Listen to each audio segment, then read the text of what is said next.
E aí, família, vamos lá? Tá na hora do vídeo. O governo japonês apresenta revisão de lei de imigração, mas permanecem dúvidas. O governo japonês está planejando revisar sua lei de imigração em um esforço para limitar o número crescente de estrangeiros mantidos em detenção de longo prazo. Isso ocorre em meio a um coro de críticas internacionais que dizem que a política é severa e desumana. O governo divulgou suas propostas de mudança no início desse mês. As revisões permitiriam que certos cidadãos estrangeiros sujeitos à ordem de deportação permanecessem com seus parentes ou simpatizantes. Eles estão atualmente detidos em centro de detenção do governo. A medida também propõe um sistema alternativo à detenção que limita o número de pessoas nesses centros, nomeando indivíduos e grupos de apoio para abrigar os detidos e ajudá-los a manter uma conexão com a sociedade. Em setembro passado, o Conselho de Direitos Humanos da ONU especificou que a política de detenção de longo prazo do Japão, que permite que algumas pessoas sejam detidas por anos, viola os pactos internacionais de direitos humanos. O número de detidos caiu para mais da metade com o resultado da pandemia de coronavírus, com autoridades liberando as pessoas para tentar limitar um risco de surto, mas de acordo com o Departamento de Imigração, ainda havia 527 pessoas detidas em junho de 2020, incluindo 232 detidas por mais de 6 meses e 47 detidas por mais de 3 anos. Arikawa Kendi, diretor do Centro de Refugiados Arupe, um abrigo administrado de forma independente na prefeitura de Kanagawa, diz que usa a alternativa proposta para ajudar a evitar detenções desnecessárias. Mas ele ressalta que isso deixa muitas questões sem respostas, como a responsabilidade legal dos abrigos se um detento fugir ou quem arca com os ônus dos honorários médicos, já que a maioria dos detidos estrangeiros não tem direito ao bem-estar social. A revisão também reduz a proibição de entrada de 5 anos para apenas 1, se eles voltarem para casa, com suas próprias custas. A ideia é encorajar os detidos a deixarem o país por vontade própria, mas a lei não garante que as pessoas poderão voltar a entrar no Japão após o fim da proibição. A lei também adiciona disposições controversas à lei. A autoridade pode aplicar penalidades criminais às pessoas que se recusarem às ordens de deportação. Além disso, propõe a deportação de requerentes de asilo que tenham solicitado o status de refugiado 3 ou mais vezes, uma medida que alguns acreditam violar o princípio de não repulsão, consagrado no direito internacional dos direitos humanos, de que aqueles que solicitam o status de refugiado não podem ser devolvidos a um país em que podem ser sujeitos a tratamento desumano. Então é aquela velha história. Se você encher o saco do governo japonês pedindo o status de refugiado por 3 vezes ou mais, já sabe o que acontece, né? Vai para casa. A revisão torna a lei ainda pior, disse Ohashi Takeshi, um advogado que cuida de casos de imigração há mais de 20 anos. Ele acrescenta que o projeto geral do sistema, que é forçar as pessoas a voltarem para seus países, não mudou. A Solidarity Network with Migrants Japan, uma rede com mais de 100 organizações de apoio, diz que o projeto é insuficiente porque não abole o princípio de deter as pessoas que recusam a deportação. Ele também acrescenta que a proposta não aborda o problema subjacente da política de imigração do Japão, que é fato de que o país aceita menos de 1% de requerentes de asilo. Este é o mais baixo entre os países desenvolvidos. Meu ponto de vista agora, tá? Coisa rápida. O Japão é um país como qualquer outro, tá? Ele tem as leis como qualquer outro.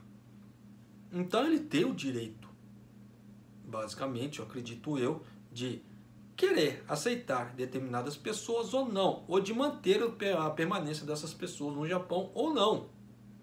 É direito do país. Agora as pessoas, no caso assim, as pessoas quererem forçar o país a aceitar a todos, E aí, como é que fica? Você acha que o país não vai virar um oba-oba? Para quem é mais antigo de Japão, tá, deve se lembrar como é que era o Japão há 20 anos atrás. 20, 25 anos atrás. Do que é hoje, em relação à segurança, em relação às leis, à aplicação de leis, e em relação a escrever ou não ler, o pau comeu. Deve se lembrar dessa situação de antigamente, os mais antigos, claro. Então você vê que a coisa está mudando. Você vê que está fazendo muito mais criminalidade, muito mais crimes, até em relação dos japoneses. Não digo nem só dos estrangeiros, até dos japoneses está aumentando muito o número de crimes. E aí? Então o Japão ele vai fazer sim de tudo para proteger o território dele. Você pode ter certeza disso. Mas esse aí é meu ponto, tá? Mas continuando. Os partidos de oposição apresentaram sua própria revisão, dizendo que o projeto do governo não protege adequadamente os direitos dos estrangeiros. A proposta deles tornaria necessária uma ordem judicial para a detenção e limitaria sua extensão de 6 meses no máximo. Aí depois de 6 meses, o que faz? Vai mandar a pessoa embora? Vai soltar a pessoa na rua? E aí? Tanto porque na lei do Japão, pessoas assim, elas não têm, entre aspas, documentos. Então elas não conseguem arrumar emprego. Como elas não conseguem arrumar emprego, como é que ela vai fazer os subsistentes dela? Vai deixar na mão das ONGs? Vai chegar uma hora que a ONG também não vai ter grana para ficar sustentando a pessoa. E aí, como é que vai fazer? Vocês entendem os pormenores? Se a gente olhar a visão de forma macro, não de forma micro, vocês vão ter uma ideia que os problemas são muito maiores. São muito mais extensíveis do que essa visão romântica que, entre aspas, que a oposição coloca. E aí? Vai tirar dinheiro da onde para poder sustentar o povo também? Né? Já sabendo que o Japão tem uma população de idosos de 36 milhões de pessoas, tá? O Japão está com caixa no vermelho. E aí? Mas continuando. Também recomenda a criação de um comitê de especialistas independentes para examinar os pedidos de refugiados. Ishibashi Michiro, membro do Partido Democrático Constitucional, diz que o Japão deve revisar suas políticas de acordo com padrões estabelecidos pela ONU e pela Convenção relativa aos status de refugiados, que assinou há 40 anos. Esperamos que nossa proposta influencie o debate para proteger os direitos dos estrangeiros e mude um sistema para algo mais apropriado para o Japão como membro da comunidade internacional. Espera-se que tanto o esboço do governo quanto a proposta da oposição esteja na agenda da atual sessão da dieta. É bacana dar status de refugiado para as pessoas? Sim, é bacana. Tá. Só que vamos só levantar algumas questões. A pessoa ela pede status de refugiado porque ela está sendo perseguida no país dela. Tá. Isso aí é fato, ninguém nega. Só que se você mudar muito a cultura, como é que a pessoa vai fazer para se manter no outro país? Digo isso porque países ocidentais, por exemplo, a escrita é diferente da escrita japonesa. Então, se a pessoa ela tem que chegar aqui com status de refugiado, ela conseguir adquirir, ela vai ter que aprender hiragana, katakana, kanji e o nihongo, que nem muitos deles não sabem.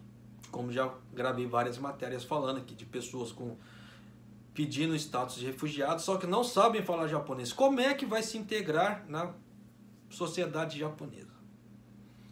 Aí vai vir de lá para cá para passar fome aqui. É isso que o Japão não quer.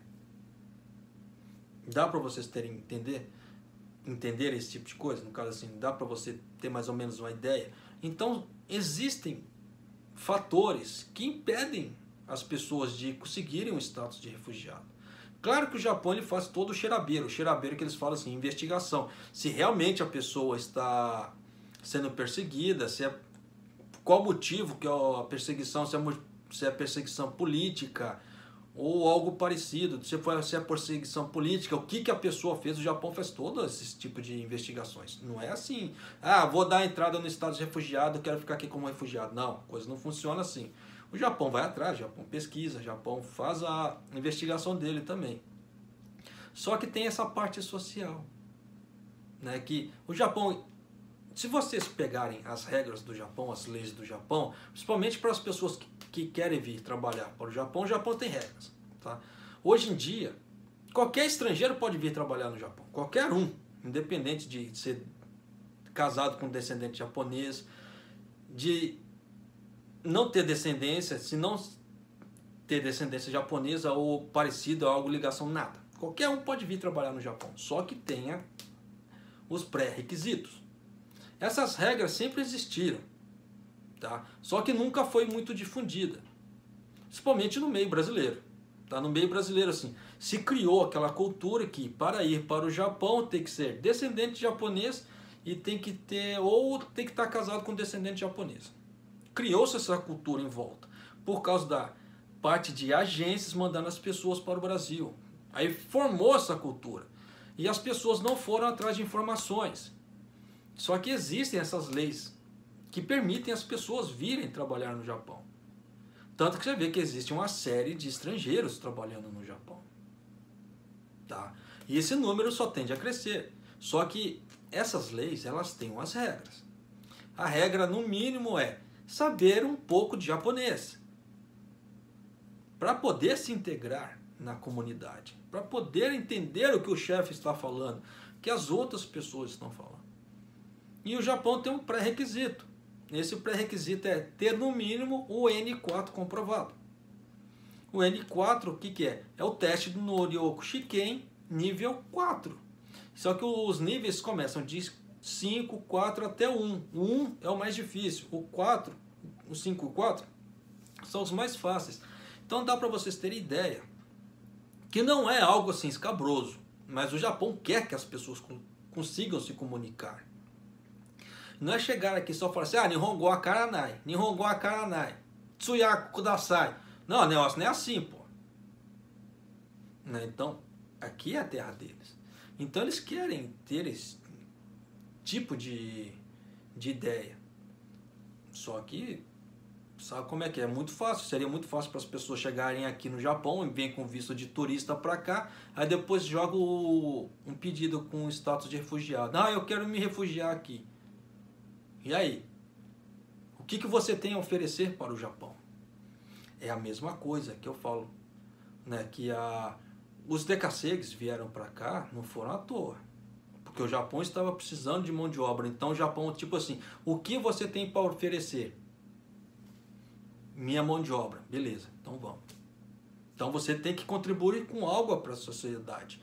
Isso é em qualquer lugar. Para o ciclo da sociedade girar de forma harmoniosa, você tem que saber, você tem que acrescentar algo para aquela sociedade. Não é ser um ser inativo, vegetante naquele local, fica assim, e aí? Não é assim. Você tem que contribuir para a sociedade de alguma forma. E no mínimo, se você souber se comunicar, você já está contribuindo de alguma forma. Porque você já não está dando trabalho para outros. É o mínimo. Sei que tem muitas pessoas que vão me criticar por causa desse tipo de coisa, mas existe, tá? Tanto que aqui no canal, na guia Lives, eu tenho 2 lives falando, né, sobre o visto de elegibilidade, junto com esse visto de habilidades específicas, que é para qualquer estrangeiro, qualquer pessoa não descendente de japonês vir trabalhar no Japão. Só que o número de visualizações é muito pouco. Então dá para vocês terem ideia que as pessoas não correm atrás de informação.